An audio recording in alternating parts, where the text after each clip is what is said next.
Inchworms, guys, you already know what it is. You're going to begin in the standing position and bend to place your hands on the floor. Okay, so slightly bend those knees if needed. Walk hands out into a push-up or plank position and pause. Then walk your hands back toward your feet and stand up. This is a full body move. It stretches your hamstrings, your core, uses your shoulders. Take full advantage of this. Please do not skip any reps, okay? And if you're able to do this in front of a mirror, I highly recommend. Make sure your hips are not sagging, but you're keeping it in alignment with the rest of your body. And next up, I'll demonstrate the modified version if you're unable to go into that plank position. All right, so up next, let's unbig our back or define our back with our upright rolls. Standing, holding a pair of dumbbells with an overhand grip at your arm's length in front of your waist, palms facing forward. You're going to slowly lift the weight in front of your torso, keeping it close to your body, elbows until your elbows reach shoulder height. Pause and reverse the movement, lowering the weights. Okay, so starting this exercise, stand with one side of your body next to a stable platform or bench. Place the outside foot on the bench. Your crossing leg will cross behind you, okay? Make sure your foot is pointed in the same direction as your knee to prevent any injuries. Now you're going to slightly come up as if you're standing so you can get that quad burn. And we're going to cross over to the other side. You're simply repeating this. Notice I have like a 45 bend, core tight, back flat, and check out my arm position. Lateral step outs in chest press. I prefer standing with feet hip width apart, holding the dumbbell in both hands.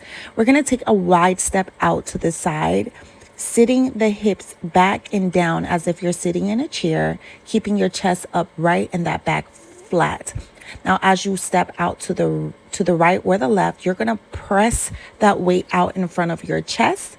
And either you can shift your weight back to your starting position, or you can stay stationary like so and continue to push that weight or press your dumbbell out in front of you, focusing on your chest press as you descend into your lunge.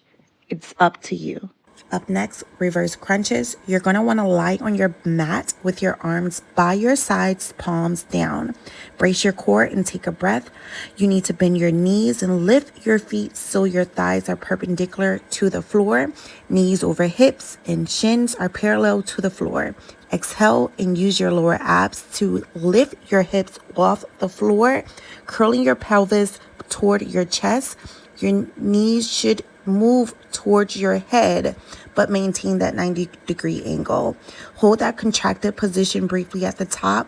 Slowly inhale and lower your hips back to the starting position with control, keeping tension in your abs. All right, floor sweep. So you're standing with your feet hip width apart on a flat surface, taking a small step forward with your right or left foot, planting your heel on the ground and pointing your toes upwards.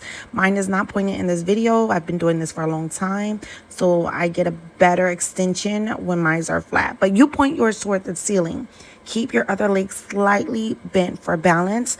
You're keeping your back flat, chest up, hinge forward at the hips, pushing your glutes back. Sweep both of the hands down towards your right foot or left foot, brushing the floor. You should feel a stretch in your hamstring, right? Stand back up smoothly, palms forward, arms extended, up and out. Next up, grab a dumbbell and from a kneeling or standing position, take your dumbbell in both hands, beginning in a chest press position with the weight in front of your chest. Core tight, torso upright, chest high. As you begin to move the weight or the dumbbell to the right of the body, bend your elbows, pointing them to the left as your hands move back and to the right of the body. Elbows extend parallel to the ceiling, and you're going to continue to move that weight around the head until you get back to the starting position. What you did with that side, we're going to complete that same motion as we go left with the other or opposite shoulder. Don't lock out your elbows.